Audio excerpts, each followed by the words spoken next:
Which are the major types of agriculture found in India? ಯಾವ ರೀತಿಯ agriculture ಭಾರತದಲ್ಲಿ, ಕೃಷಿ ವ್ಯವಸಾಯ ಪದ್ಧತಿ ಭಾರತದಲ್ಲಿ ಇದೆ? First one, intensive farming, growing 2 to 3 crops on the same plot in a year is called as intensive farming. Intensive ಅಂತಂದ್ರೆ ಸಾಂದ್ರ ಬೇಸಾಯ ಪದ್ಧತಿ, 2-3 ಬೆಳೆಗಳನ್ನ ಒಂದು ವರ್ಷದಲ್ಲಿ ಒಂದೇ ಭೂಮಿಯಲ್ಲಿ ಬೆಳೆಯುವುದು. So due to increase in population, this type of farming is gaining more importance. So ಭಾರತದಲ್ಲಿ ಪಾಪ್ಯುಲೇಷನ್, ಜನಸಂಖ್ಯೆ ಜಾಸ್ತಿ ಇರೋದ್ರಿಂದ ಸೊ ಒಂದೇ ಭೂಮಿಯನ್ನ 2-3 ಬೆಳೆಗಳಿಗೆ ಬಳಸಿಕೊಳ್ಳೋದ್ರಿಂದ ತುಂಬಾ ಉಪಯೋಗ ಆಗುತ್ತೆ ಅಲ್ವಾ ಮಕ್ಕಳೇ? Second one, subsistence farming. Subsistence farming means farmers growing crops for their own use is called subsistence farming. ಅಂತಂದ್ರೇನು, ಇದರಲ್ಲಿ ರೈತರು ತಮ್ಮ ಪ್ರಯೋಜನಕ್ಕಾಗಿ, ಜೀವನೋಪಾಯಕ್ಕಾಗಿ ಬೆಳೆಗಳನ್ನ ಬೆಳೆದರೆ ಅದನ್ನ ಸಬ್ಸಿಸ್ಟೆನ್ಸ್ ಫಾರ್ಮಿಂಗ್ ಅಂತ ಕರಿತೀವಿ. ಓಕೆ, ಸೊ ಅದರಲ್ಲಿ 2 ಪ್ರಕಾರ. There are 2 types in subsistence farming. What are they? Sedentary farming, it is settled agriculture. ಒಂದೇ ಪ್ರದೇಶದಲ್ಲಿ ಸ್ಥಿರವಾಗಿ ನಿಂತು ಬೇಸಾಯ ಮಾಡುವುದು. The agriculture practices and seeds used are traditional ones. The produce is mainly used domestic consumption and in small holdings. Okay, so this is sedentary farming. ಇದನ್ನ fixed farming ಅಂತ ಕೂಡ ಹೇಳ್ಬೋದು. Second one, shifting cultivation.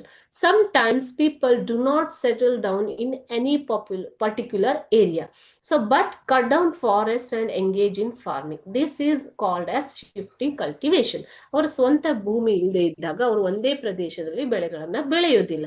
So ಹವಾಮಾನ, weather conditions or ಮಣ್ಣಿನ ಫಲವತ್ತತೆ, okay, so fertilization of soil, fertility of the soil, depending on that they shift their farming area. ಅವರು ಬೇರೆ ಬೇರೆ ಪ್ರದೇಶಕ್ಕೆ ವಲಸೆ ಹೋಗ್ತಾ ಇರ್ತಾರೆ.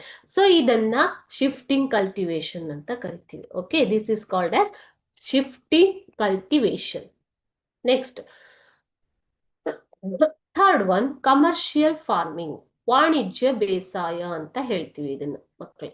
ಓಕೆ, ಸೊ ವಾಣಿಜ್ಯ ಬೇಸಾಯ, agriculture practice to commercial purpose, it's called as commercial farming. So ವಾಣಿಜ್ಯ ಉದ್ದೇಶಗಳಿಗೋಸ್ಕರ ವ್ಯವಸಾಯ ಮಾಡುವುದನ್ನ ಕಮರ್ಷಿಯಲ್ ಫಾರ್ಮಿಂಗ್ ಅಂತ ಹೇಳ್ತೀವಿ. ಎಕ್ಸಾಂಪಲ್, ಟೊಬ್ಯಾಕೋ, ಶುಗರ್ ಕೇನ್, ಕಬ್ಬು. ಶುಗರ್ ಕೇನ್ ಅಂದ್ರೆ ಏನು? ಕಬ್ಬು. Cotton, tea, coffee, rubber etcetera, ಇವೆಲ್ಲ ವಾಣಿಜ್ಯ ಬೆಳೆಗಳು. Fourth one, mixed farming. Mixed farming is raising of crops, cattle rearing, poultry, beekeeping, pig rearing, silk farming, aquaculture, etc. This is called as mixed farming. Okay, ಒಂದೇ time ಅಲ್ಲಿ, ಒಂದೇ ಕಾಲದಲ್ಲಿ ಒಟ್ಟಿಗೆ ಏನ್ ಮಾಡೋದು? ಕೃಷಿಯ ಜೊತೆಗೆ ಬೀ ಕೀಪಿಂಗ್, ಪಿಗ್ ರೇರಿಂಗ್ ಅಂದ್ರೆ ಹಂದಿ ಸಾಕಾಣಿಕೆ, ಕೋಳಿ ಸಾಕಾಣಿಕೆ, ಹೈನುಗಾರಿಕೆ, ರೇಷ್ಮೆ ಎಲ್ಲವನ್ನು ಒಟ್ಟಿಗೆ ಮಾಡೋದನ್ನ ಮಿಕ್ಸ್ಡ್ ಫಾರ್ಮಿಂಗ್ ಅಂತ ಕರಿತೀವಿ. Next one, plantation farming. It refers to cultivation of single crop over a large area for export. Export ಅಂತಂದ್ರೇನು? ರಫ್ತು ಉದ್ದೇಶಕ್ಕಾಗಿ ಸಿಂಗಲ್ ಏರಿಯಾದಲ್ಲಿ, ಲಾರ್ಜ್ ಏರಿಯಾದಲ್ಲಿ ಬೆಳೆಗಳನ್ನ ಬೆಳೆಯುವುದಕ್ಕೆ. Coffee, tea, coconut, areca nut and rubber are important plantation crops. ಬೇರೆ ಬೇರೆ ಪ್ಲಾಂಟೇಶನ್ ಕ್ರಾಪ್ಸ್ ಯಾವುದು? ಕೊಕೊನಟ್ ತೆಂಗಿನಕಾಯಿ, ಅಡಿಕೆ. ಅರೆಕನಟ್ ಅಂತಂದ್ರೇನು? ಅಡಿಕೆ.